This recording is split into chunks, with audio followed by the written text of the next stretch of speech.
Quel bon dimanche! Je suis tellement content d'être avec vous aujourd'hui. La semaine passée, j'étais ça avec les jeunes à Paradoxe et on a passé un dimanche incroyable et un week-end. Et un dimanche incroyable également, j'ai eu la chance d'apporter la parole également à tous les jeunes adultes qui étaient présents, à peu près 350 jeunes adultes, puis tu avais les autres ados, 250 autres ados qui étaient dans une autre salle également. C'était vraiment incroyable. Et encore vendredi dernier, j'ai eu la chance d'être à Impact, à Nouvelle Vie, avec les jeunes adultes qui sont là également, puis à leur porter un message. Et encore ce matin, je donne un message, et pour vrai, c'est toujours un honneur. C'est toujours un honneur pour moi de prendre la Bible, et de prendre ce livre-là qui, pour moi, est le livre encore le plus actuel aujourd'hui. Et souvent, on regarde ce livre-là et on croit que c'est un livre historique. On dit « Ah, c'est juste des histoires » ou « C'est juste des fabulations qui sont là-dedans. » C'est pas vrai, c'est seulement c'est juste des hommes qui ont écrit ça. Écoute, si tu fais des recherches sur la Bible, et comme j'en fais également, j'étudie encore à l'université pour comprendre encore plus ce livre-là. Et si tu fais des recherches, tu ne trouveras jamais dans ta vie un livre aussi uni, un livre aussi complet, un livre aussi tellement complexe avec des auteurs qui sont différents dans la Bible, mais qu'en même temps, ils disent toutes la même chose et jamais la Bible se contredit. Et peut-être des fois, on va entendre ça souvent. « Ah, la Bible se contredit, la Bible c'est faux, il y a plein de choses qui ne sont pas vraies. » Écoutez, faites des recherches, amenez-les voir des pasteurs, amenez-les voir nous, puis on va regarder vraiment si la Bible se contredit. Moi, un de mes jobs, j'essaie de voir si vraiment la Bible se contredit, voir si vraiment c'est faux. Et à chaque fois, je fais comme « OK, non. » Il y a toute une ligne qui est tracée, il y a tout quelque chose de divin en arrière de ça, et la Bible se contredit jamais. Et c'est pour ça que nous, ici, à Actes 21, on prend ce livre-là et on croit que le message de l'Évangile, le message de la Bible, de son premier couvert jusqu'à la fin, est un message qui est encore actuel pour aujourd'hui. Et la preuve, c'est que Actes 21 est là depuis environ 7 ans, et il y a encore des gens qui viennent à chaque semaine, qui entendent ce message-là et qui changent leur vie. Écoutez, moi, j'ai jamais entendu vraiment beaucoup de messages qui changent des vies autant que le message de la parole de Dieu. Et je veux vous encourager ce matin encore plus à mettre votre foi dans dans le Dieu que la Bible nous parle, parce que notre société va nous parler de plein de dieux. Mais le message de la Bible, c'est encore vrai aujourd'hui. Pourquoi? Parce que moi, ce que je trouve extraordinaire, c'est que on aime un Dieu ici. On aime le Dieu de la Bible qui a envoyé son Fils, qui était Dieu également sur terre, mourir pour nous. Et il n'est pas seulement mort, mais il est ressuscité. Et faites des recherches, mais c'est le seul Dieu qui est encore vivant aujourd'hui. C'est le seul Dieu qui est encore vivant aujourd'hui puis qui agit encore dans des vies. C'est pour ça que l'Église ici, c'est pour ça que Acts 21, le théâtre est encore plein. Pourquoi? Parce que c'est pas juste sur la belle parole qu'on peut dire sur le stage ici ou à cause de la musique. C'est à cause que ce Dieu-là est vivant puis il a touché nos cœurs. Y a-t-il des gens que Dieu a touché votre cœur ce matin? Come on! Yes! Alors, ce dimanche, on continue également un message sur un livre de l'Ancien Testament. Parce que dans la Bible, on a le Nouveau Testament et on a l'Ancien Testament également. Donc, on a qu'est-ce qui s'est passé avant Jésus et après Jésus. Et on regarde le livre de Esther. Esther, qui était une femme incroyable et qui a eu une influence incroyable. Elle se retrouvait dans une place où que Dieu n'avait pas sa place nécessairement, et elle a réussi à changer le cours de l'histoire du peuple juif. Et ça, c'est incroyable. Et on va regarder à cette histoire-là, et peut-être, moi, je vous encourage ensemble, en famille, juste à la maison, en couple, lisez le livre d'Esther. Lisez-le, c'est vraiment incroyable, c'est pas long, c'est 8 chapitres, mais tellement incroyable. Donc, suivez-nous aujourd'hui. Moi, je vais me baser sur, dans le fond, le chapitre 4, du livre d'Esther, mais lisez-la à la maison également cette semaine, juste pour vous rappeler un peu de ce que Dieu a fait au travers de cette histoire-là. Donc, pour ceux qui n'étaient pas la semaine dernière, Philippe a abordé un message sur les 3 premiers chapitres, et je vais faire un peu un résumé de ce qui s'est passé pour qu'on arrive à l'histoire d'aujourd'hui. Et moi, ce que j'aime de ça, c'est que c'est vraiment comme une histoire, c'est comme si on regardait un film, et c'est vraiment incroyable. Donc, rapidement, ce livre-là nous parle d'Esther. Esther, elle a grandi comme étant orpheline. Son père et sa mère sont décédés alors qu'elle était toute jeune. Et elle a grandi avec son cousin ou son oncle là, qui s'appelle Mardoché. Et Mardoché, c'était vraiment un bon gars. Mardoché, c'est un bon vivant. Il a pris Esther sous son aile, dans son foyer. Il l'a aimé, il l'a élevé comme si c'était son propre enfant. Et Esther, elle a grandi et est devenue une femme incroyable. Mais une très belle femme. Physiquement, là, Esther là, était incroyable. Un peu comme ma femme, OK, pour vrai? Honnêtement, elle était belle, mais tellement belle. Et à ce moment-là, ça se passe sous le règne perse, du roi perse. Et à ce moment-là, le roi perse, il est arrivé une chicane avec sa reine, et il a renvoyé sa reine, il dit, OK, maintenant, je vais me trouver une reine, mais je veux que ça soit la plus belle. Donc, il a comme organisé un concours de beauté au travers de son royaume, puis il a envoyé ses serviteurs, puis il a dit, OK, maintenant, allez me chercher les filles les plus belles du royaume et amenez-les-moi. Et Esther, elle a gagné le concours de beauté. OK? Et dans le fond, le roi perse a dit, toi, je te veux. Et je te veux, et c'est toi qui vas devenir la reine. C'est toi. Et à ce moment-là, c'est ça, Esther, elle a gagné. Et Esther était juive, était du peuple juif, mais personne ne le savait. Personne ne le savait. Et dans le fond, Mardochée également était juif, et Mardochée avait dit à Esther, OK, on va juste garder ça, on va garder ça caché.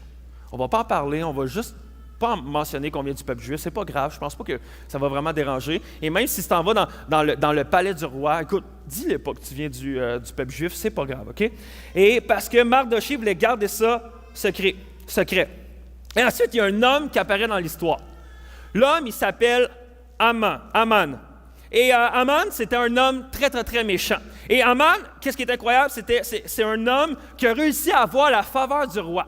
Et le roi l'aimait tellement. Il y avait comme des princes qui étaient là, et Aman était même plus grand que les princes sur le royaume perse à ce moment-là. C'était un homme incroyable que le roi il a dit, toi, là, je t'aime vraiment. Et je vais t'élever au travers de mon royaume. Et donc, si Aman disait, OK, moi, je pense que c'est une bonne idée de faire ça, le roi, il disait, OK, qu'il en soit ainsi. Et Aman, il était tellement grand que même le roi, il a dit, OK, lorsque Aman va se promener dans le territoire, dans les villages, dans les villes, tout le monde va devoir se courber devant lui. Et absolument, c'était pour les gens nobles, pour le roi, pour les princes. Mais non, mais Aman, qui n'était pas nécessairement prince, mais que le roi l'a élevé, tout le monde devait se courber devant lui. Mais Mardochée, lui, a dit, pas vrai, je vais me courber devant lui. Moi, là, je ne vais pas me courber devant lui. Et là, Aman, c'est venu à l'atteindre sur sa petite personne. Et Aman, il a fait, OK, toi, Mardochée, tu ne veux pas te courber devant moi. OK, qu'est-ce que je peux faire? Et là, il a pensé, OK, je pourrais tuer Mardochée. Mais non, le tuer, c'était pas assez. Fait que là, il a su que Mardochée était juif. Fait qu'il a fait, j'ai une idée. On va tuer tous les Juifs. Comme ça, à cause de Mardochée qui ne veut pas se courber devant moi, on va tuer, puis on va faire un carnage, on va tuer tous les Juifs. Et là, lui, il s'est dit, OK, comment je vais pouvoir dire au roi qu'on va pouvoir faire ce carnage-là? Donc, Aman commence à faire une campagne de salissage sur les Juifs. Fait comme, OK, il va voir le roi, il s'est dit que tous les problèmes dans les villes, les villages, sur notre territoire, c'est à cause des Juifs. Il essaie de faire une révolution, il essaie vraiment de s'élever contre toi, tout ça, pour vrai, on devrait tous tuer les Juifs, tout ça. Et le roi fait comme, ah ouais? OK, bon, mais je te donne l'autorisation, envoie un traité au travers de tout notre territoire, dire qu'à une telle date précise, tout le monde va pouvoir tuer les Juifs. À cette même date-là, tous les villages, quoi que ce soit, vont avoir le droit de tuer les Juifs. Si leur voisin est juif, vont avoir le droit de le tuer, également de voler sa maison. Vous tuez l'homme, vous tuez sa femme, vous tuez ses enfants, et à ce moment-là, vous avez le droit de voler tout ce qui appartient aux Juifs. OK? Donc, à cette date précise-là, tout le monde, c'est juste une journée, vous avez le droit de les tuer et de les voler. Ici, vous pensez que Hitler a eu la première idée de faire un holocauste? Non. Hitler a eu une idée, il a volé l'idée d'Aman. Mais il voulait faire un holocauste et tuer tous les Juifs. Maintenant, à ce temps qu'on a ça en tête, on va lire la suite de qu'est-ce qui se passe suite à cette décision-là. Qu'est-ce qui se passe à cette histoire-là? Donc, moi, ce que je propose, c'est qu'on va lire ensemble, Esther 4. Et c'est tout de suite apparu, tu sais, ça va vite, hein? Et on va lire Esther 4 ensemble, et on va lire le chapitre au complet. T'es là, quoi, le chapitre au complet? Ouais. OK? À l'église, on lit la Bible. Yes! Et donc, on va lire ça ensemble. Vous allez voir, c'est 17 versets, ça va quand même assez vite. Et si vous avez votre Bible, je vous invite à tourner avec moi. Si vous avez votre application YouVersion, vous pouvez l'ouvrir dans Esther 4. Et si vous avez votre Bible, page 589. Non, on n'a pas la même Bible, ça ne marchera pas. Mais on va lire ça ensemble. Vous êtes prêts? Super, il y en a un de prêt, merci. Ça va ici. Informé de tout ce qui se passait, Mardochée déchira ses vêtements, se couvrit d'un sac de cendre, puis sillonna la ville en criant en pleine voix son amertume. Donc, à ce moment-là, Mardochée il apprend que là, il va avoir un holocauste que le roi a dit, c'est bon, on va pouvoir tuer tous les Juifs. Et là, Mardochée, il capote. C'est-à-dire après, il alla ainsi jusqu'aux abords de la porte du roi, car son entrée est interdite à toute personne habillée d'un sac. Dans chaque province, partout où ils arrivaient, le message du roi, qui avait valeur de loi, les Juifs menaient grand deuil, avec jeûne, pleurs et lamentations. Beaucoup avaient pour lit le sac et la cendre. Et c'était une manière à ce moment-là de se dire comme qu'ils étaient dans le deuil. Et c'était un rituel dans ce temps-là qu'ils faisaient, de se mettre la cendre et tout ça, et de s'habiller d'un sac. Verset 4. Si quelqu'un peut juste, ma femme, si vous voulez juste un verre d'eau, quelque chose, s'il vous plaît, ce serait vraiment agréable. Merci! Yeah! Verset 4. Lorsque ses servantes et ses eunuques vinrent lui rapporter ce qui se passait, la reine Esther en fut toute bouleversée. Elle fit parvenir des vêtements à Mardochée pour le pousser à s'habiller, à retirer son sac, mais il ne les accepta pas. Elle appela alors Attaque, l'un des eunuques que le roi avait attaché à son service, et le chargea d'aller demander à Mardochée ce qu'il y avait et pourquoi il se comportait de cette manière. Attaque rejoignit Mardochée sur la place de la ville qui fait face à la porte du roi. Et Mardochée lui raconta tout ce qui y arrivait.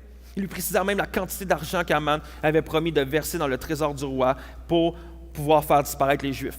Parenthèse, juste vous dire, lorsque Aman a voulu convaincre le roi, il a dit, hey, si tu acceptes vraiment qu'on puisse faire un holocauste puis tuer tous les Juifs, je vais te remettre de l'argent puis je vais te le donner à toi. Et ça nous dit que c'était quasiment une valeur d'à peu près 10 millions de dollars à ce moment-là.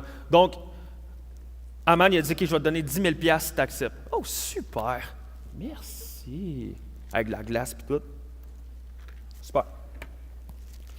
On continue. Okay. Attaque rejoignit Mardochée sur la place de la ville qui fait face à la porte du roi et Mardochée lui racontait, OK, on est rendu verset 8, excuse-moi. Il lui donna aussi une copie de l'édit proclamé dans Suse en vue de leur extermination afin qu'il le montre à Esther et lui fasse un rapport en la chargeant de se rendre chez le roi pour lui demander grâce et plaider la cause de son peuple. Attaque vint rapporter à Esther les paroles de Mardochée. Celle-ci le chargea alors d'aller dire à Mardochée, tous les serviteurs du roi et la population de ces provinces savent que toute personne, homme ou femme, qui pénètre chez le roi dans la cour intérieure sans avoir été convoqué n'a droit qu'à un seul verdict, la mort. La seule personne qui reste en vie est celle que le roi tend le sceptre en or. Or, en ce qui me concerne, cela fait 30 jours que je n'ai pas été appelé vers lui. On rapporte donc à Mardochée les paroles d'Esther. Et Mardochée lui fit répondre, « Ne t'imagine pas que ta position au palais te permettra d'être sauvé, au contraire de tous les Juifs. En effet, si tu gardes le silence maintenant, le secours et la délivrance surgiront d'autre part pour les Juifs, tandis que ta famille et toi, vous mourrez. Qui sait, peut-être est-ce pour une circonstance telle que celle-ci que tu es parvenu à la royauté. » Esther fit répondre à Mardochée, « Va rassembler tous les Juifs qui se trouvent à Suse et jeûnez pour moi, ne mangez et ne buvez rien pendant 3 jours, ni la nuit ni le jour. Moi aussi, je respecterai un tel jeûne avec mes servantes, et c'est que dans cette disposition que je pénétrerai chez le roi, j'enfreindrai la roi, et si je dois mourir, je mourrai. » Mardochée s'en alla faire ce qu'Esther lui avait ordonné. Mais Esther dit, « Si je dois mourir, je mourrai. » Et ça, c'est le titre de mon message ce matin. Si tu prends des notes, tu aimes ça prendre des notes, je t'encourage à prendre des notes. Le titre de mon message, c'est « Si je dois mourir, je mourrai. » Hein? Très positif, hein? C'est parti. Donc, on va juste prier ensemble, et ensuite de ça, on va enchaîner, on va regarder cette histoire ensemble. Hey, merci, Père éternel, pour ce merveilleux livre, la Bible, que tu nous permets de pouvoir avoir encore aujourd'hui. Puis il y a tant de personnes qui ont essayé de détruire ce livre-là afin qu'il ne parvienne pas à nous aujourd'hui. Mais Seigneur, tu as ta main sur ce livre-là divin et il est encore pertinent encore pour nous aujourd'hui. Je te prie que le message du livre d'Esther qu'on regarde aujourd'hui, que ça puisse parler à mon cœur, que ça puisse parler à notre cœur, que ça puisse faire une différence dans notre Église, dans notre société, à Sherbrooke, dans les cantons de l'Est, à Magog également, et qu'il se passe de grandes choses. Donc, mets ta main sur cette matinée, et je suis vraiment content de ce qu'on peut faire ici à Acts 21. C'est dans ton nom que j'ai prié. Amen! Je ne sais pas pour vous, mais moi, personnellement, je me considère comme quelqu'un d'hospitalier. J'aime recevoir chez nous, j'aime que les gens viennent chez nous. Et il y a tout le temps des saisons, des fois que je suis plus occupé, que je peux moins recevoir, mais il y a tout le temps des saisons également que ça arrive que des fois je suis plus libre et que j'aime ça, peut-être des fois même après l'église, durant la semaine ou quoi que ce soit. J'aime recevoir chez nous. Il y a même eu un moment lorsque je suis arrivé à Acts 21, il y a 2 ans, que j'avais 2 groupes connexion chez moi. Le lundi, le mercredi, je recevais chez nous et j'aimais ça. J'aime recevoir chez nous. Et pour vrai, je me considère vraiment hospitalier. Mais dans mon entourage, j'ai des personnes qui sont vraiment plus hospitaliers que moi. Et pour vrai, c'est le cas d'un couple qui est dans mon groupe Connexion et des amis à moi depuis longtemps. Ils s'appellent Francis et Elisa. Et Francis et Elisa, pour vrai, sont vraiment hospitaliers. Pour vrai, moi, je suis toujours estomaqué quand je vois chez eux. Ils sont comme 10 fois plus que moi. Okay? J'ai l'impression qu'ils reçoivent tout le temps. Il y a tout le temps du monde chez eux. Ils reçoivent tout le temps super. À chaque fois, je fais quand qu'est-ce que tu fais en fin de semaine? Ah, on reçoit super.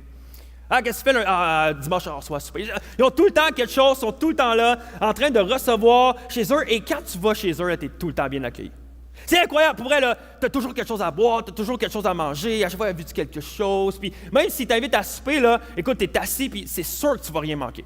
C'est sûr que tu ne vas rien manquer parce que eux autres, ils aiment ça, bien te servir. Jamais tu vas manquer quelque chose, puis avise-toi pas de te lever. Avise-toi pas de te dire, je vais juste aller me chercher quelque chose. Non, non, non! Qu'est-ce que tu veux, je vais te l'offrir. Ils aiment ça, bien servir. Et écoute, c'est de famille également. Okay? Si tu vas chez les parents à Elisa, c'est la même affaire, même encore plus. T'as Jacinthe et Luc qui aiment ça t'accueillir, sont incroyables. Et pour vrai, là, tu te sens là, puis tu te sens tellement comme une bonne personne, tu sais. T'es là, puis tu te sens comme, wow, tu te sens comme dans un palais. Tu te sens comme dans un palais royal, là, puis t'es comme, wow, je me sens tellement aimé, je me sens tellement comme que je vaux quelque chose. Et pour vrai, j'honore ces personnes-là qui ont vraiment un don d'hospitalité comme ça. Pourquoi? Parce que je pense qu'au travers leur amour qu'ils peuvent porter envers les gens ou leur attention, on peut voir une facette de Dieu. On peut voir une facette de Dieu à quel point que Dieu agit de la même manière avec nous et qui nous aime également et qui veut nous chérir et qui veut prendre soin de nous. Mais moi, personnellement, je me considère hospitalier, même quand je regarde Francis et Elisa, par exemple. Je me considère hospitalier parce que j'aime recevoir chez nous. Mais dans mon palais à moi, j'aime ça dire, fais comme chez vous. Moi, pour vrai, là, j'aime ça dire, fais comme chez vous. Il y en a-t-il qui sont comme moi? Que quand il y a des gens qui viennent chez eux, fais comme chez vous. Il n'y en a pas de stress. Pour vrai, t'as envie d'aller aux toilettes? Vas-y! T'as envie de boire? Les verres sont là. Sers-toi. T'as faim? Hey, le garde-manger, il est juste là. Ouvre-le. Ma nourriture, c'est ta nourriture. Tu t'en fais ce que tu veux. Et c'est pas parce que j'aime pas servir que je suis paresseux, là, OK? Ne vous trompez pas. Mais c'est que moi, j'aime juste vraiment que les gens se sentent à l'aise. Se sentent à la maison, se sentent comme chez eux, puis ils font comme, OK, ici, chez Jasmin, on est là, il n'y a pas de problème. Et moi, j'ai même pas de problème quand je suis pas là. Tu veux venir chez nous, je te donne mes clés. Viens voir mon chien Théo, hein, ça va me faire plaisir. Tu fais ce que tu veux, tu manges ce que tu veux, tu couches dans mon lit, je vais te mettre des draps propres. Écoute, ça va me faire plaisir. Mais c'est drôle à quel point qu'il y a plein de gens qui viennent chez nous depuis des mois, des années, puis encore aujourd'hui, sont gênés. Encore aujourd'hui, ils savent. J'ai dit, fais comme chez vous, tu te sers, tu fais ce que tu veux. Mais encore aujourd'hui, Jasmin, est-ce que je peux-tu aller aux toilettes? Ils sont là. Vas-y, là, ça fonctionne pareil comme chez vous, là, OK? Vas-y, c'est pas compliqué, tu pèses un bouton, puis ça part. Tu sais, c'est... Pour vrai, gêne-toi pas. Hey, Jasmin, je juste me prendre un verre d'eau. Oui, vas-y, va prendre un verre d'eau. Hey, on peut-tu prendre un peu quoi manger? Oui, pas de problème, vas-y. Mais il y a encore aujourd'hui des personnes qui sont pas à l'aise, sont encore gênées, puis on dirait qu'ils sont comme... Hey, Jasmin, je peux-tu faire ce que je veux? Je peux-tu me dire ce que je veux? D'un coup, Jasmin, il est fâché. Un coup, ça le choque. Est-ce que d'un coup, je fais quelque chose, puis là, Jasmin va dire, hey, ça se fait pas, ça. Non. Chez nous, je suis lousse, tu sais. Tu es dans mon palais. Tu fais ce que tu veux. C'est vraiment, j'aime ça que les gens se sentent à la maison. Et ça me fait penser, Esther, elle a la chance de se retrouver dans le palais du roi. Elle a la chance de se retrouver dans le palais du roi perse, qui est un des plus grands territoires à ce moment-là. Elle se retrouve dans une position tellement privilégiée. Et Esther se trouve dans une position où elle peut avoir également une influence incroyable. Et moi, mon premier point que je veux partager avec vous ce matin, basé sur le livre d'Esther. Dans quel palais es-tu? Dans quel palais te retrouves-tu? Parce que chacun d'entre nous, on a la chance, l'opportunité de se retrouver dans un palais de quelqu'un à chaque jour. Puis là, t'es là, Jasmin, je te suis pas, là. Moi, je ne vais pas au château Frontenac à Québec, là. C'est pas un palais que j'ai accès, là. Chez nous, ici, il n'y a pas de palais vraiment. Puis là, non, mais je veux t'expliquer. Laisse-moi te le présenter d'une autre manière. Si tu vis à Sherbrooke, si tu vis à Magog, si tu vis à Saint-Élie, si tu vis à Fleurimont, si tu vis partout, OK? Peu importe, tu te retrouves dans un palais. Tu te retrouves dans un palais. Puis tu dis, ben non, Jasmin, je ne suis pas dans un palais, je ne suis pas comme, il n'y a pas de roi, il n'y a pas de prince, non, tu es dans un palais. Tu es dans une position que tu es dans un palais de quelqu'un d'autre, à ton travail. Tu es dans le palais de ton patron. C'est son endroit, c'est à lui, ça y appartient, tu te retrouves là, dans le palais de ton patron. Peut-être dans ta famille, tu te retrouves dans le palais de tes parents. Tu te retrouves dans le palais de tes grands-parents. Dans tes relations, à chaque jour, il y a quelqu'un qui t'honore en te laissant entrer dans son palais. Ça peut être un collègue de travail, ça peut être une personne au gym, ça peut être vraiment un autre parent que tu rencontres à la partie de soccer de ton enfant, ça peut être quelqu'un à l'église, ça peut être dans un groupe connexion qui t'accueille dans son palais, c'est peut-être dans une amitié que tu as bâtie avec quelqu'un. Mais voici le problème que chacun d'entre nous on a tendance des fois à faire. C'est que tu peux te retrouver dans le palais de quelqu'un et utiliser le palais de l'autre personne pour tes propres bénéfices à toi. Qu'est-ce que ça peut t'apporter sans rien faire, ni servir, sans rien donner en retour. Et j'aimerais dire quelque chose d'important. Et là, je parle aux personnes qui ont déjà dit dans leur vie, moi, je suis chrétien. Moi, je suis chrétienne. Je parle aux personnes qui ont déjà dit, OK, moi, je veux me faire baptiser et que vous vous êtes fait baptiser. Je parle aux personnes qui disent, OK, moi, j'ai déjà dit, OK, Seigneur, je veux te donner ma vie, je veux te suivre et maintenant, je suis un enfant de Dieu. Tu appartiens à un palais maintenant. Et le palais, c'est le palais de Dieu. Et tu appartiens à ce palais-là. Et s'il y en a qui se rappellent peut-être de mon message, il y a environ 3 semaines, je parlais qu'à chaque jour, tu as la chance de travailler pour ton royaume, pour travailler pour son royaume, le royaume de Dieu. Et nous, on est appelés en tant qu'enfants de Dieu à travailler pour le royaume de Dieu, pour le palais de Dieu et d'annoncer la bonne nouvelle de Jésus dans tous les palais dans lesquels on se retrouve. Et ça, c'est notre job. Mais voici ce que chacun de nous, on a tendance à faire souvent. OK, pour vrai, moi, je vais essayer de ne pas trop influencer. Je vais essayer de ne pas trop parler, pas trop démontrer vraiment mes croyances, qui je suis. Tu sais, je vais juste essayer de me taire un peu. Je vais juste profiter du palais dans lequel je me retrouve. Puis je vais juste comme garder ça low profile. Pourquoi? Je vais juste utiliser mon travail pour bâtir mon royaume. Ça va pouvoir m'acheter ma maison, acheter mon auto, nourrir ma famille. Puis comme ça, si j'ouvre ma bouche et je commence à dire des choses comme j'aime Dieu ou quoi que ce soit, ça se peut qu'il me rejette, que je perds ma job. Écoute, non, je vais juste me taire. Pour vrai, je vais juste utiliser les palais des autres pour nourrir mon portefeuille, pour nourrir vraiment mon CV, mon curriculum vitae, vraiment que j'aille un bon CV, ma position sociale. Écoute, moi, si je me tais, là, comme ça, je peux monter dans les échelons à mon travail ou quoi que ce soit, puis comme ça, je suis aimé, puis je vais juste garder ça comme ça, tu sais, je ne veux pas scraper ça. Et pour vrai, on a tendance à se retrouver dans des palais de quelqu'un, puis de juste de rien faire en retour, et juste en profiter. Ah non, mais dans cette amitié-là, pour vrai, j'aime ça, on passe du temps ensemble, ça me permet de décrocher. Si je me mets à parler de Dieu, je vais avoir comme j'aurais pas le choix maintenant d'être un bon témoignage. J'aurais pas le choix maintenant de bien parler. J'aurais pas le choix maintenant de bien servir. Fait que j'aime mieux juste me taire. Comme ça va juste bien aller. Si ma job peut me servir, that's it. Si telle ou telle relation peut me servir, parfait. Mais tu peux choisir d'être comme Esther, à son entrée dans le palais du roi, et juste en profiter et ne rien dire. Et dire, OK, moi, je vais en profiter. Maintenant, comme il y a le monde qui font qu'est-ce qu'ils veulent, moi, je vais faire ce que je veux. Je ne vais pas déranger. Je vais me cacher. Je ne vais pas dire que je suis vrai, que je suis réellement un enfant de Dieu. Je ne vais pas dire que je crois en Dieu. Je ne vais pas dire que je vais à l'église. Hey, qu'est-ce que tu fais en fin de semaine? Ah, écoute, une couple d'activités avec ma famille. OK, tu fais rien d'autre dimanche? Ah, non, tu sais, bien relax. Combien de fois qu'on peut faire ça? Combien de fois qu'on peut se taire?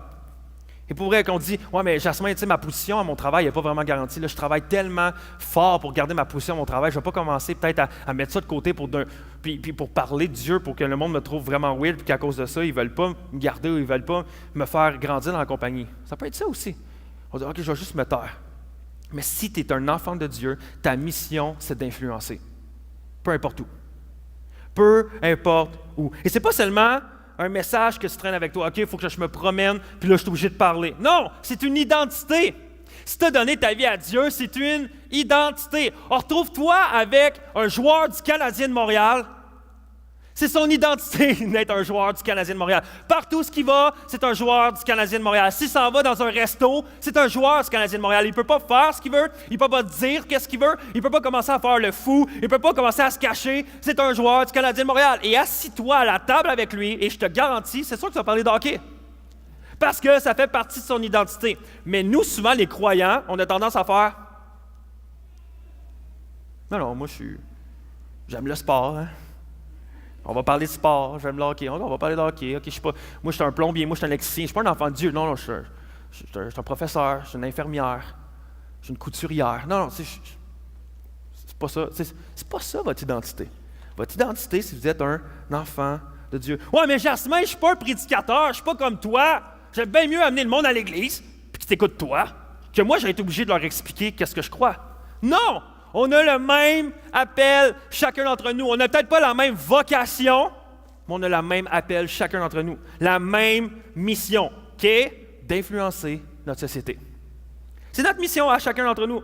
Et on le voit au travers de la Bible entière que Dieu n'utilise pas seulement des personnes comme moi qui se retrouvent sur un estrade dans une église à parler de Dieu. Il utilise plein de gens. Regarde les disciples de Jésus. C'était des pécheurs, c'était des collecteurs d'impôts, c'était des personnes qui n'avaient pas d'éducation. Puis des fois, on se dit, moi, je n'ai pas d'éducation, je n'ai pas un bon parler, je n'ai pas des grandes études. Qui je suis pour parler de Dieu? J'aimerais te dire ce matin, tu es la meilleure personne pour parler de Dieu. Si Dieu t'a sauvé, tu es la meilleure personne. Parce que ton histoire, il y a quelqu'un qui a besoin de l'entendre. J'aimerais te dire ce matin, ton histoire, il y a quelqu'un qui a besoin de l'entendre. Tu étais alcoolique, Dieu t'a délivré de l'alcool, il y a quelqu'un qui a besoin d'entendre ton histoire. Tu as vécu une agression sexuelle et que Dieu t'a relevé de ça et que maintenant tu es capable d'aimer et d'apprécier l'amour d'un autre homme ou quoi que ce soit, ou d'une autre femme. Tu es quelqu'un qui a besoin de raconter son histoire. Il y a quelqu'un qui a besoin d'entendre ça. Avant, tu étais quelqu'un qui manipulait, qui mentait, qui faisait toutes sortes d'affaires pour amener à ses biens et que Dieu t'a délivré. Maintenant, tu es quelqu'un d'honnête qui vit dans la vérité. Il y a quelqu'un qui a besoin d'entendre ton histoire. Et tu peux avoir une influence incroyable parce que mon histoire ne parle pas à tout le monde. Ton histoire ne parle pas à tout le monde. Ton histoire ne parle pas à tout le monde. C'est pour ça que chacun d'entre nous, on a besoin de partager notre histoire parce que notre histoire peut toucher quelqu'un d'autre aux côtés de nous. Dieu utilise des personnes incroyables. On a besoin de gens dans le monde séculier. On a besoin de gens dans le monde culturel. On a besoin de monde dans le monde artistique. Partout, on a besoin. Dans le monde de la santé, dans le monde de l'éducation. Dieu utilise pour son royaume à lui, pas juste des personnes qui sont dans l'Église, mais des personnes qui sont à l'extérieur de l'Église et qui sortent. Si vous pensez que la plus grande influence qu'on peut avoir, c'est d'amener des gens à l'Église ici au Théâtre Granada, vous mettez le doigt dans l'œil. La plus grande influence commence quand chacun de nous, on part d'ici à midi, puis qu'on quitte les portes. C'est là que ça commence. Et lorsqu'on regarde au travers toute la Bible entière, et si on va dans le dernier livre qui s'appelle l'Apocalypse, et on voit un peu le plan de Dieu, qu'est-ce qu'il a toujours voulu faire. Et ça nous parle que Dieu n'a jamais voulu sauver des personnes individuellement. C'est comme, OK, bon, ben Lévi, je te sauve. Puis là, maintenant, Lévi fait comme, OK, je suis sauvé. Maintenant, c'est fait. Hurrah! Non! Dieu veut sauver pas individuellement, mais collectivement. Et c'est là qu'on a besoin de chacun d'entre nous. Le but de Dieu, c'est de restaurer le monde entier. Le monde imparfait dans lequel on vit pour le restaurer pour qu'il devienne parfait. Et il y a besoin de chacun d'entre nous. Le but de Dieu, c'est de prendre ce qui est brisé, ce qui est malade, ce qui est détruit, ce qui est perdu, et d'y redonner la vie. Et ça, c'est le but de Dieu. Que tout le monde soit sauvé, guéri, transformé. Et dans votre entourage, il y a des dizaines de personnes qui sont brisées, qui sont malades, qui sont perdues. Et Dieu désire toucher leur cœur par votre influence, puis par le message de l'Évangile. La bonne nouvelle. Et il y a des palais que moi, je n'ai pas accès, mais que toi, oui. Et il y a des palais que toi, tu as accès que moi, je n'ai pas. Et que moi, que j'ai, puis que toi, tu n'as pas. C'est pour ça qu'on a besoin, chacun d'entre nous, de se trouver. C'est pour ça que je crois qu'ici, à Acts 21, il y a des politiciens qui doivent se lever pour avoir une influence. C'est pour ça que je crois qu'ici, à Acts 21, il y a des artistes qui doivent se lever. Il y a des médecins qui doivent se lever. Il y a des infirmières qui doivent se lever. Il y a des professeurs. Il y a des couturières. Il y a des personnes qui font juste du bénévolat parce qu'ils sont à la retraite. On a besoin de vous pour influencer, pour partager une bonne nouvelle. Et moi, je vais te poser une question. Dans quel palais es-tu? Dans quel endroit que Dieu t'a placé? Dans quelle relation que Dieu t'a placé? Et peut-être que tu es comme Esther. Et là que tu te dis, non, mais Jasmin, si j'ouvre la bouche, ça peut être fatal. Si j'ouvre la bouche, peut-être que ma relation va se terminer là. Peut-être que je vais perdre mon emploi. Peut-être que ma famille va juste me repousser. Si j'ouvre la bouche, ça peut être fatal. Et tu te dis, pour vrai, Jasmin, je ne suis pas prêt à compromettre ma position. Je ne suis pas prêt à compromettre ma relation. Je ne suis pas prêt à compromettre tout ça. Et j'aimerais te dire, non, il n'est pas trop tard. Et j'aimerais te dire, et ça c'est mon deuxième point. Premier point, dans quel palais es-tu? Deuxième point, prends le risque. Prends le risque. Parce qu'il y a un moment où que Mardoché dit à Esther, et il y a une phrase qui dit, il y a quelque chose qui lui dit qui est vraiment incroyable. Il dit, hey, tu as une chance incroyable de te retrouver dans le palais royal du roi. Prends ta chance. N'aie pas peur. Prends le risque d'avoir une influence sur le roi. Mais regardez la réponse d'Esther à Mardoché. Comment elle a répondu? Mardoché dit, vas-y, va parler au roi, parce que sinon on va tous mourir. Regardez ce qu'Esther a dit. Versets 10 et 11. Celle-ci le chargea alors d'aller dire à Mardoché, tous les serviteurs du roi et la population de ces provinces savent que toute personne, homme ou femme, qui pénètre chez le roi dans la cour intérieure sans avoir été convoqué n'a droit qu'à un seul verdict, la mort. La seule personne qui reste en vie est celle à qui le roi tend le sceptre en or. Or, en ce qui me concerne, ça fait plus de 30 jours que je n'ai pas été appelé vers lui.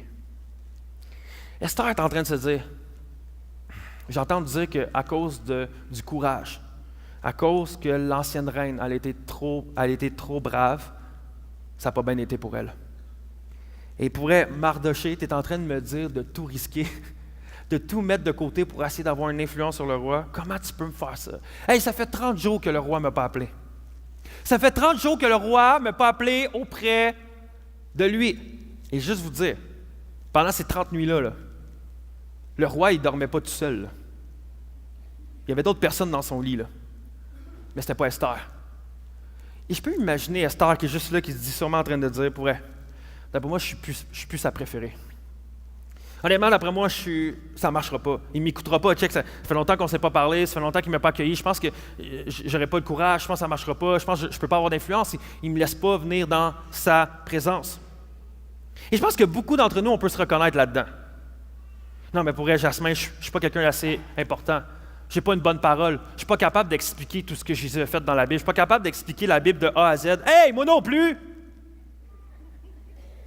Moi non plus! Mais je la lis, puis j'essaie de faire de mon mieux. Je l'étudie, puis j'essaie de faire de mon mieux. Ouais, mais Jasmin, ça ne marchera pas parce que dans telle relation, pour vrai, si je me mets, il me dit à un moment donné, si je parle de Dieu, il arrête notre relation-là. Je ne peux pas prendre le risque. Parce que cette relation-là, c'est une bonne relation. Je l'aime, ça m'apporte. Non, mais pour vrai, Jasmin, cette personne-là connaît toutes mes erreurs.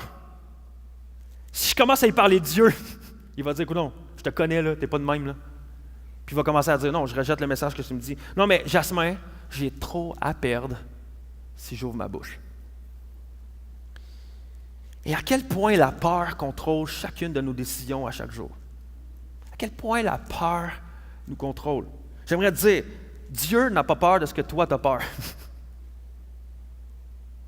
C'est bon, ça. Dieu n'a pas peur de ce que toi tu as peur. Dieu n'a pas peur. Esther mentionne qu'elle a peur de tout perdre. Pour vrai, si je m'approche du roi et qu'il ne me donne pas l'autorisation ou qu'il ne m'a pas appelé, il va me faire tuer. Voyons, j'ai bien trop à perdre, ma vie, je peux la perdre. Et Mardoché lui dit, hey, je suis conscient de ce que tu me dis, OK? Inquiète-toi pas, je comprends la patente. Mais voici ce que Mardoché lui répond. Esther 4, verset 13-14.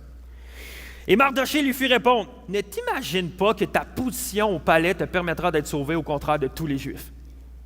En effet, si tu gardes le silence maintenant, le secours et la délivrance surgiront d'autre part pour les Juifs, tandis que ta famille et toi, vous mourrez. Qui sait? Peut-être est-ce pour une circonstance telle que celle-ci que tu es parvenu à la royauté. Mardoché est en train de lui dire quelque chose d'incroyable. Et ça, c'est intéressant. Si tu es prêt à risquer le palais, tu vas peut-être tout perdre. Mais si tu n'es pas prêt à risquer le palais, tu vas tout perdre. Si tu n'es pas prêt à risquer, c'est sûr que tu vas tout perdre. C'est sûr que ça ne marchera pas. Mais si tu es prêt à risquer, peut-être que ça ne marchera pas. Mais peut-être que ça va marcher.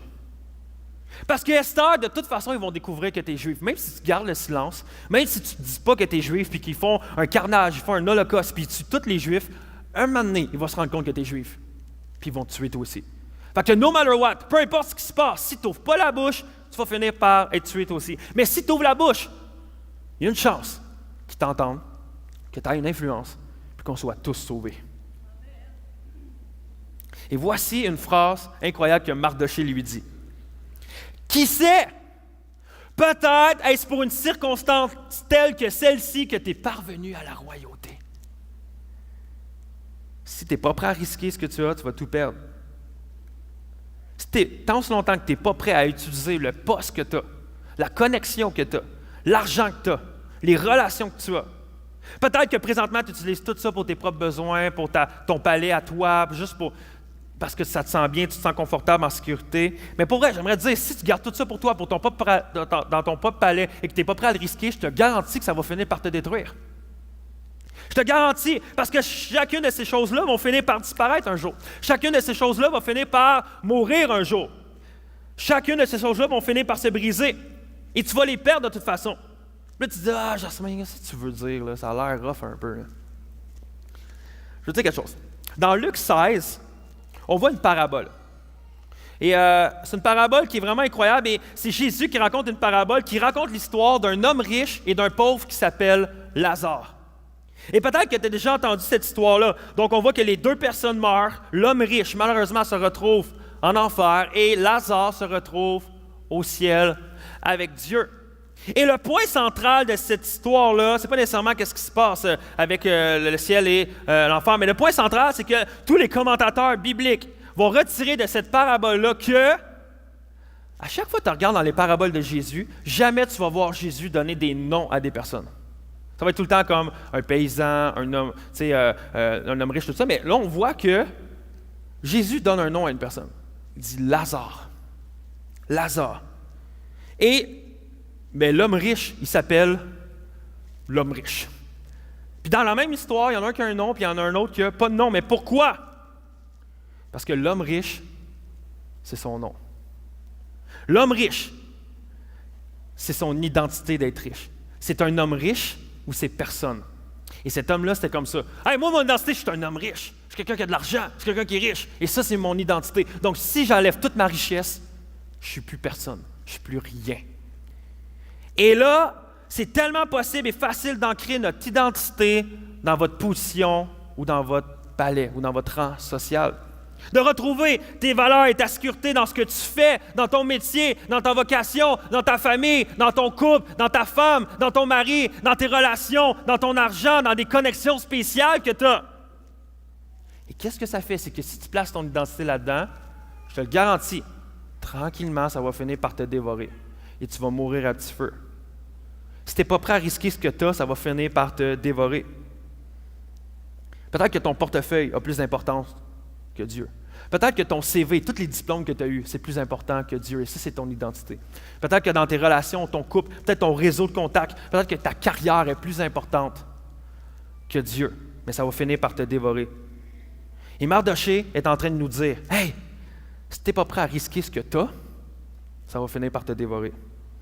Ça va finir par te dévorer. » Et l'autre jour, j'ai entendu une histoire vraiment incroyable. Une jeune femme qui était à son travail et qui a fait une erreur, mais vraiment, vraiment une grande erreur, puis qui était persuadée, OK, pour vrai, lorsque mes patrons vont entendre ça, c'est sûr que je vais me faire renvoyer. Honnêtement, c'est sûr, c'est une grave erreur qui est coûteuse, qui a fait perdre d'argent beaucoup à la compagnie. Et là, finalement, ils ont une rencontre parce qu'ils ont réalisé cette erreur-là. Et pendant qu'il y avait la rencontre avec le supérieur et elle, il y avait son patron de département qui était là. Et avant même qu'elle sache, son patron de département, il a pris l'erreur sur son dos. Puis il a fait, pour vrai, ça, c'est ma faute, c'est mon erreur, pour vrai, c'est une mauvaise communication, quoi que ce soit, c'est ma faute, tout ça, c'est mon erreur, pour vrai. Puis c'est quelque chose à punir, c'est moi, punissez-la pas, elle. En fait, c'est son erreur à elle, là. Mais son patron de département, il a dit, non, pour vrai, c'est moi qui le prends, c'est ma faute. S'il y a quelque chose à faire, c'est moi, là. Renvoyez-moi ou punissez-moi ou quoi que ce soit, enlevez-le de mon salaire, whatever, mais c'est moi qui le prends sur mes épaules. Puis finalement, Finalement, les patrons, ils ont fait « Ah, OK, vu que c'est toi, tout ça, c'est correct, check, on va s'arranger, puis on va rendre ça à l'amiable, puis il n'y a pas de trouble. Là, on va passer à côté, puis on refait les buts. » Et là, la femme était complètement subjuguée. Elle dit « Voyons donc, t'as fait ça? Pourquoi t'as fait ça? » Elle dit « Pour vrai, j'ai fait vraiment beaucoup souvent des bonnes affaires. J'ai fait des réussites, puis j'ai vu mes patrons, j'ai vu les responsables de mon département prendre ça sur leur dos et faire comme « Ah, ça c'est moi. » Ça, c'est moi qui ai réussi à faire ça. Pour elle, c'est mon département. C'est moi qui ai réussi à faire ça. Mais elle dit, j'ai jamais vu quelqu'un prendre mon erreur, par exemple. Et là, la femme demande à l'homme, pourquoi tu as fait ça? Elle demande à son supérieur, pourquoi tu as fait ça? Il dit, mais parce que, tu sais, t'en vas. Je crois en toi, puis, tu sais, que t'as pas, ça fait plaisir, tu sais, puis tout ça. Il n'a juste rien dit. Puis là, les jours passent. Puis là, la femme, elle retourne voir l'homme. Puis elle dit, pourquoi? Je comprends pas. Pourquoi tu as fait ça? Il dit, tu veux vraiment que je te l'explique? Elle dit oui. Et là, cet homme-là, qu'est-ce qu'il a fait? Il a commencé à y expliquer l'Évangile. Il a commencé à y expliquer ce que Jésus a fait à sa place. Que Jésus a pris sa faute à lui, sur son dos, qui est mort à la place. Et à cause de ça, son Père Céleste, il a dit, OK, maintenant, je t'aime. Maintenant, tu es sauvé. Et que maintenant, à cause que Jésus est mort pour tes péchés, maintenant, tu es libre. Tu es libre de ta dette. Tu es libre de ta faute. Et maintenant, Jésus a fait ça pour moi. Alors, c'est pour ça que j'ai voulu le faire pour toi, à l'image de ce que Jésus a fait. Et cette femme-là, le dimanche d'après, elle a commencé à aller à l'église, puis elle a donné sa vie à Dieu. C'est incroyable! C'est incroyable! Et cet homme-là s'est dit, qu'est-ce qui dit que je n'étais pas là pour ça? Qu'est-ce qui dit que c'est pas pour ça que j'ai fait ça, puis que finalement, Dieu savait qu'elle allait m'utiliser pour amener cette personne-là à Dieu? Autre histoire que j'ai entendue. C'est arrivé cette semaine. Un de mes leaders de la jeunesse qui s'appelle Corentin. Il est rentré travailler cette semaine et il était à sa job et il était avec son patron. Puis en même temps, il apprend en même temps que son patron que les policiers arrivent dans le magasin et il lui dit que son enfant est décédé dans un accident de voiture. Et Corentin était là avec son patron. Et il voit comme tout ça se passer puis il était comme « Oh boy ». Et là, lui, comme toute bonne personne de même, il fait comme « Lâche pas, on est avec toi ». Oh, c'est lourd. Et c'est normal, c'est triste, c'est vraiment triste. Et finalement, Corentin reste là plus tard. Et plus tard, son patron l'appelle parce qu'il est parti puis il fallait qu'il aille faire des trucs. Et son patron l'appelle, il dit « Comment ça va, Co? Est-ce que le magasin va bien, tout ça? Tout est correct, tout ça? » Puis Co, il fait « Ouais, pas de problème, tout ça. » Puis il dit hey, « Merci d'avoir rentré, tout ça, ça m'aide, puis tout ça. » Puis il dit hey, « Pas de problème, tu sais, je suis avec toi, lâche pas, bon courage, tout ça. » Et là, Corentin rapproche. Et là, il s'est passé quelque chose d'extraordinaire. Dans son esprit, dans son cœur, il entend Dieu lui parler, vous n'avez pas allemand, là, mais il sent vraiment comme Dieu qui lui parle, l'Esprit qui parle, dit OK, rappelle-le. Et tu sais quoi faire. Et la première réaction de Co, ça a fait oh non. Oh non. Ah, pourquoi? J'aurais même mieux comme juste pas l'entendre cette voix-là, puis juste faire comme non. Et Co, il a obéi. Il a pris le téléphone, il appelle, son patron répond ouais, Corentin, qu'est-ce qui se passe? Il dit hey, je sais qu'est-ce que tu vis. Puis j'avais juste à cœur de prier pour toi. Et Co prend le téléphone, il commence à dire, gars, je vais juste prier pour toi. Il commence à prier pour son patron, il commence à juste demander à Dieu de venir dans cette situation-là, puis tout ça. Puis ensuite de ça, après sa prière, il dit, juste t'expliquer que Dieu comprend ta souffrance. Parce que lui aussi, il a perdu son fils. Il commence à expliquer le plan de l'Évangile. Et à ce moment-là, il dit, mais pour vrai, merci. Il entend que son patron qui reçoit et qui est vraiment touché. Le lendemain, son patron revient le voir au magasin, puis il le sent dans ses bras avec des larmes, puis il dit, pour vrai, merci, ça me touche tellement ce que tu as fait pour moi. Et Corentin était là, pas trop, mais je t'aime, puis quoi que ce soit, je vais prier pour toi. Et ce que j'aime après, c'est que Corentin, il est venu me raconter ça, puis qu'est-ce qu'il me dit? Je trouvais ça incroyable. Il me dit, qu'est-ce qu'il dit? Enfin, il ne m'a pas dit qu'est-ce qu'il dit. Il dit, maintenant, je sais pourquoi Dieu m'a pointé à cette job-là. C'était pour ce moment-là. Où j'allais prendre le courage, j'allais prier, j'allais obéir, puis qu'il allait prendre le risque. Il disait hey, peut-être qu'ils vont me revirer, ils vont faire hey, on t'est tombé sans dessin et toi, puis qu'ils raccrochent. Peut-être qu'il aurait pu dire hey, moi, je veux pas des chrétiens comme ça, je veux pas des personnes dans mon travail qui vont m'appeler, qui vont m'harceler avec leur religion, puis il aurait pu se faire envoyer, il aurait pu perdre sa job. Non, il dit je vais prendre le risque. Parce que la valeur de cet homme-là est beaucoup plus importante que le risque que je peux prendre. Et il a risqué, il a partagé l'Évangile. C'est incroyable! C'est incroyable ce courage-là!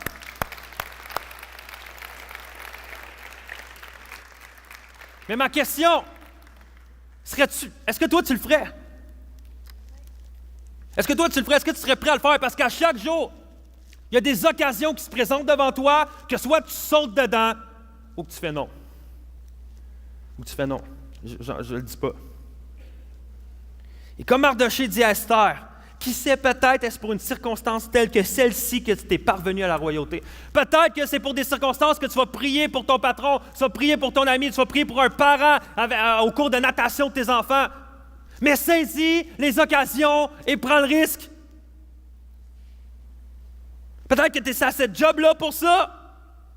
Prends le risque. Et Mardochée est en train de dire, la position que tu as eue, c'est par grâce. Il est en train de dire ça à Esther. Où que tu te retrouves présentement dans le palais royal, c'est par grâce.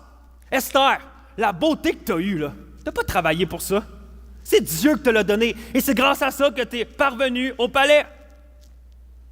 L'auto que tu as eue, c'est une grâce que Dieu te l'a offert. Non, Jasmin, j'ai travaillé pour. Non, c'est une grâce que Dieu t'a donné un travail. Oui, mais Jasmin, c'est moi qui ai porté mes CV, c'est moi qui ai eu la job. Non, c'est une grâce que tu as pu porter des CV parce que tu es en santé. Oui, mais ma santé, je m'entraîne. Non, c'est une grâce que Dieu t'a donné de la santé. Oui, mais Jasmin, mais non, moi, c'est parce que je prends enfant. Non, c'est une grâce que juste que tu respires à chaque matin. C'est une grâce que ton cœur bat à chaque matin. C'est une grâce. Il n'y a rien que tu as fait là-dedans qui ne t'a pas été donné par Dieu.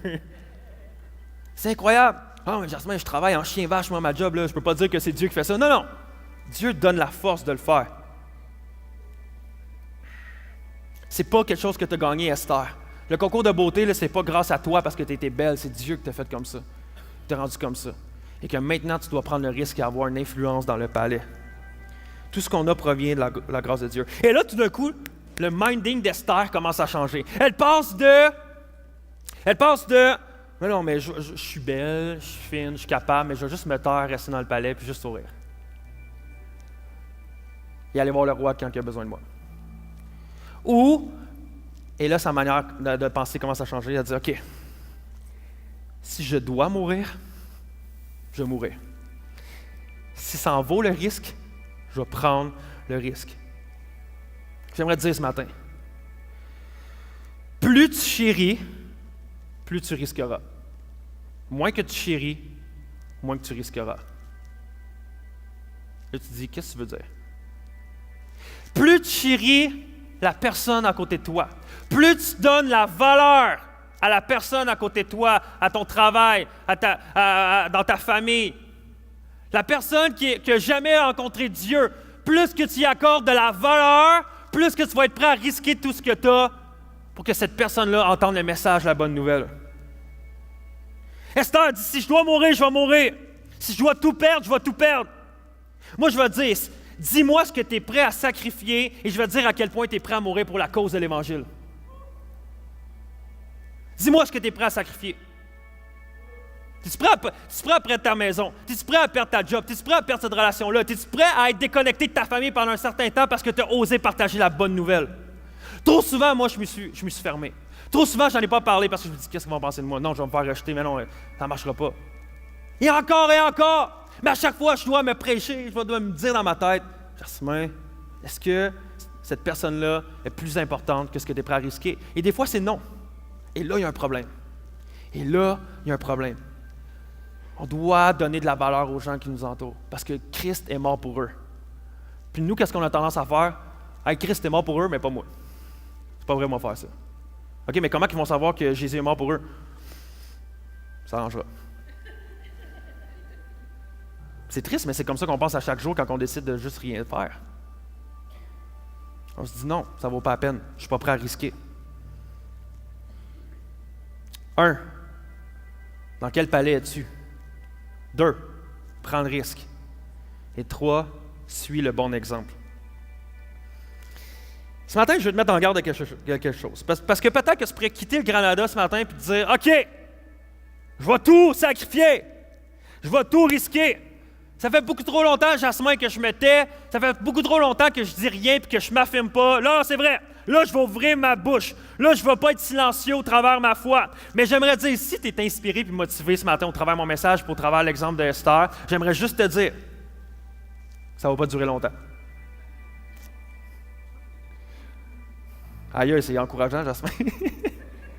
Non, ça ne va pas durer longtemps parce que si tu fais aujourd'hui, En te basant sur Esther, ou parce que moi, ce que je dis, ça te motive, ou par la culpabilité de dire « Ah, c'est vrai, je l'ai pas fait, c'est vrai, je suis pas une bonne personne, c'est vrai, je suis pas un bon enfant de Dieu, ah, c'est vrai, je suis pas... » Si tu le fais sur la culpabilité, je te garantis que ça va pas marcher longtemps. Parce que pour elle, si on regarde Esther, c'est un super bon exemple. Okay? Elle a tout risqué, elle a été prête à tout faire, puis je vous dis le punch de l'histoire, ça marche. Elle a réussi à sauver le peuple juif. Okay? On va le voir la semaine prochaine. Mais... J'ai spoilé la fin. OK. Mais si tu te bases seulement sur Esther, ça va t'écraser. Ça ne marchera pas. Mais j'aimerais t'encourager ce matin. Si on regarde Esther, j'aimerais ça qu'on regarde Esther comme étant un panneau indicateur à quelque chose de plus grand. J'aimerais ça qu'on voit Esther comme étant une flèche qui pointe quelqu'un d'autre. À quelqu'un de plus grand. On a tous été créés par Dieu. Dieu nous a tous donné qu'est-ce qu'on a. Chaque souffle, notre cœur qui bat à chaque seconde, c'est Dieu qui nous le donne. Mais on prend tout pour acquis. Et tantôt, j'ai parlé de diverses religions. Mais lorsqu'on regarde à diverses religions, peu importe, tout le monde va être d'accord, peu importe ce que tu crois, qu'il y a comme un gap entre nous et le divin. Qu'est-ce qui est divin? OK? Et il y a comme un gap parce qu'on ne peut pas l'atteindre. Donc, chaque religion va pallier à dire, bon, mais qu'est-ce que tu dois faire pour parvenir à Dieu? Qu'est-ce que tu dois faire à parvenir à qu'est-ce qui est divin? Il y en a qui vont dire, OK, tu as besoin d'un médiateur pour parvenir à Dieu, à ce qui est divin. D'autres, il y en a dit que pour être, tu as besoin de faire tel ou tel rituel. Il y en a qui vont dire, tu as besoin de faire tel sacrifice, ou tu as besoin de faire telle ou telle prière. Mais toutes les religions, ou toutes les manières de penser vont être d'accord qu'on doit faire quelque chose pour pallier au gap, à l'écart qu'il y a entre nous et Dieu. Mais moi, j'aimerais t'expliquer ce matin, qu'est-ce que la Bible nous dit, par exemple, sur ce gap-là. Esther, elle a réussi à sauver le peuple juif grâce à deux choses. L'identification et la médiation. Premièrement, elle s'est identifiée au peuple juif, elle a fait « OK, ça c'est mon peuple. Moi aussi, j'ai des racines qui sont juives. Et pour vrai, si eux autres meurent, moi aussi je vais mourir. Et si je dois mourir, je vais mourir pour eux. Je m'identifie à eux parce que on est ensemble, on est la même famille, on est vraiment les uns avec les autres. Je m'identifie à eux. Et à cause qu'elle s'est identifiée au peuple juif, elle a réussi après ça à aller voir le roi et commencer à faire la médiation avec le roi. Et commencer à négocier, commencer à se dire, OK, qu'est-ce que tu dirais si on ne tuerait pas le peuple juif? Qu'est-ce que tu dirais? Puis là, on va le voir la semaine prochaine. Mais elle a réussi à aller voir le roi et elle a reçu la faveur du roi à cause qu'elle a pu commencer à avoir la médiation. Donc, elle a réussi à sauver le peuple juif grâce à deux choses. L'identification et la médiation. Ça vous fait-tu penser à quelqu'un, ça? J'y arrive. Jésus habitait dans le palais royal avec Dieu.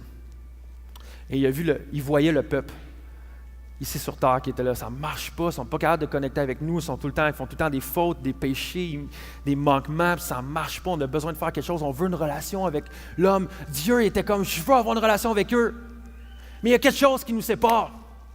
Et Jésus a dit, OK, on va le faire. Le Fils de Dieu, celui qui avait toute la beauté, qui avait toute la gloire dans le palais, il a quitté son palais. Philippiens 2,6 nous dit, lui qui est de condition divine, on parle de Jésus, il n'a pas regardé son égalité avec Dieu comme un butin à préserver, mais il s'est dépouillé lui-même en prenant une condition de serviteur, en devenant semblable aux êtres humains. En devenant semblable à nous, il est venu sur terre, il s'est fait homme, il s'est identifié à nous. Il a dit, moi, je veux sauver les hommes et les femmes, je dois me faire homme, je dois venir comme eux.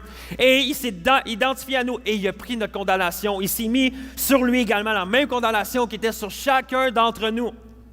Il n'a pas seulement risqué sa vie, il n'a pas juste pris un risque en venant ici, il a donné sa vie. Il a donné sa vie. Et Jésus a dit, OK, Jésus n'a pas dit, si je dois mourir, je vais mourir. Jésus a dit, je dois mourir, donc je vais mourir. Et il est allé à la croix, puis il est mort pour nos péchés. Il est mort pour nos fautes, nos manquements.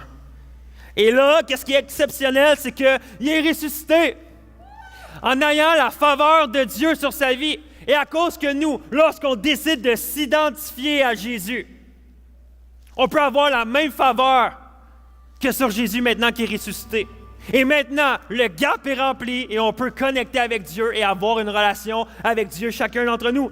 Donc, si tu regardes à Esther comme un exemple, ça va t'écraser. Mais si tu regardes à Jésus comme étant ton sauveur, et pas seulement le sauveur des autres, mais un sauveur pour toi, regardez, tu vas savoir que ton futur est en sécurité.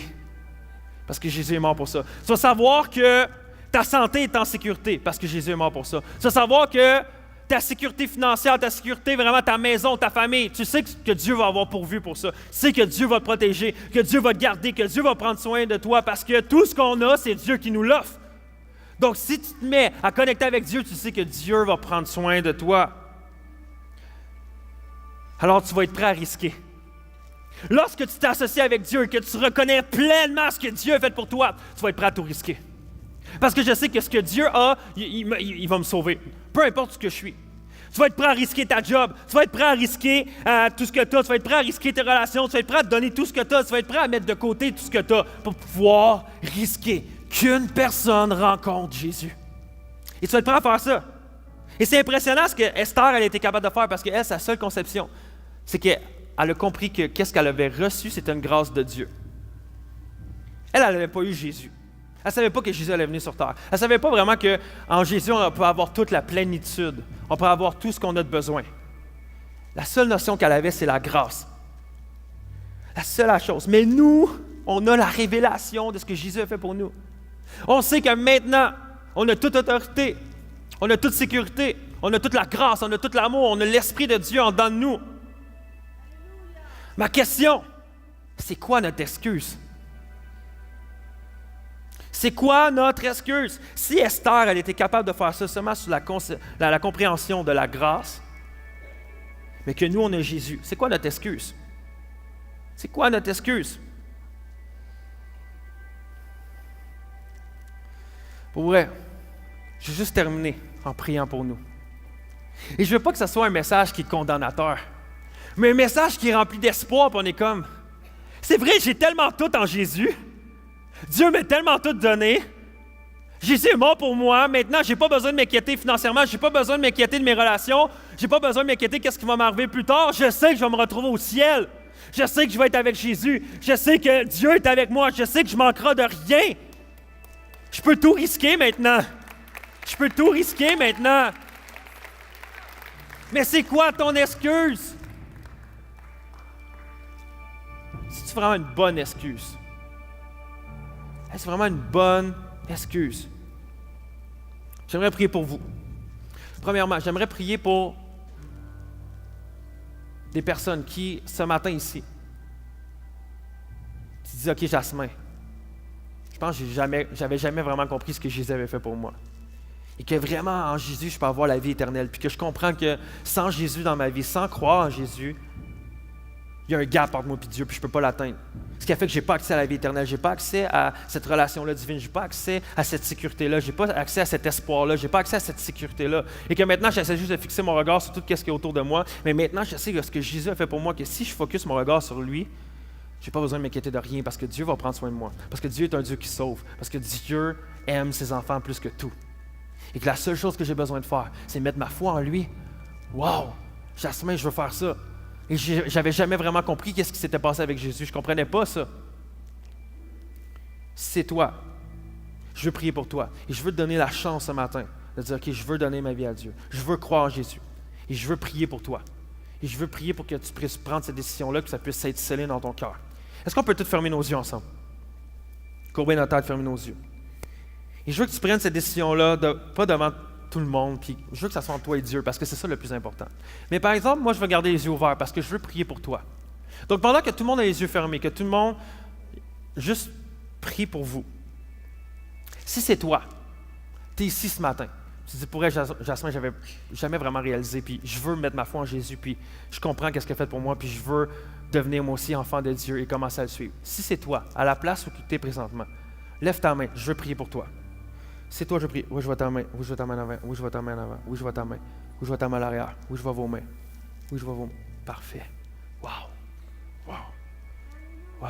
Je veux prier pour vous. Père éternel, je te prie pour chaque personne qui a levé la main. Je prie pour chaque personne qui a décidé de dire, moi, je veux te suivre.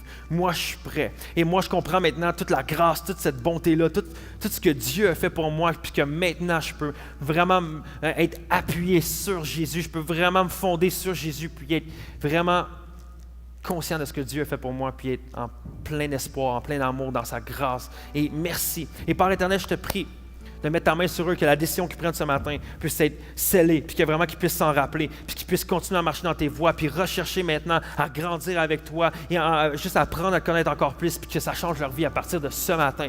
Donc, Père éternel, merci pour chacune des personnes qui ont pris la décision. C'est dans ton nom que j'ai prié. Amen. Yes. Est-ce qu'on peut se lever ensemble? On va prendre un temps de louange ensemble.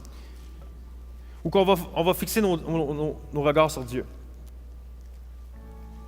Mais avant ça, je vais juste prier une dernière fois pour chacun d'entre nous.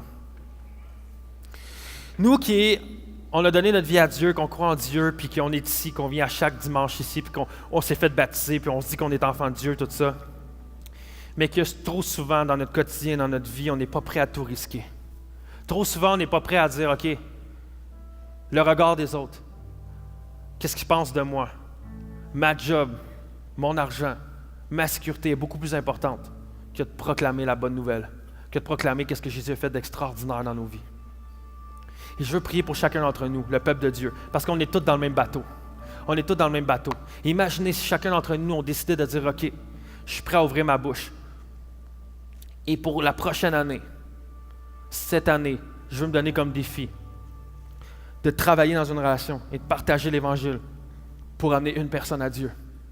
Une personne à Dieu. Et qu'ensemble, imaginez si chacune des personnes ici, on décide d'amener une personne à chaque année à Dieu. Imaginez comment on va être dans 2 ans, dans 3 ans, dans 6 mois. Et le royaume de Dieu est appelé à se multiplier, pas à se diviser. Et je veux que chacun d'entre nous, on puisse être appelé à prendre ce risque-là. Prions. Père éternel, je te prie pour nous, je te prie pour moi, je te prie pour nous à Actes 21, je te prie pour tous les chrétiens et les chrétiennes, je te prie pour tous les enfants de Dieu, que chacun d'entre nous, on puisse être rempli vraiment de joie, de sacrifice, de courage, de persévérance. Seigneur, donne-nous le désir du risque, donne-nous le désir de Dieu. Donne-nous vraiment, Seigneur, tes yeux, ton regard. Et lorsqu'on voit les gens autour de nous, on voit des gens qui sont perdus, brisés, qui ont besoin de toi. Et à cause de ça, on a le goût de partager la bonne nouvelle. À cause de ça, on a envie de parler de qu'est-ce que Dieu t'a fait dans notre vie. Je te prie pour qu'il y ait des histoires qui se lèvent ici et qu'ils se partagent à l'extérieur, puis qu'il y ait des histoires qui amènent des gens à toi, Seigneur. Je te prie vraiment qu'il y ait des personnes ici qui rouvrent la bouche, puis à travers ce que toi, tu vas leur mettre dans leur bouche, il y a des gens qui vont comprendre le message de l'Évangile. Je te prie pour une Église qui est puissante. Je te prie pour une Église qui est courageuse. Je te prie pour une Église qui est persévérante.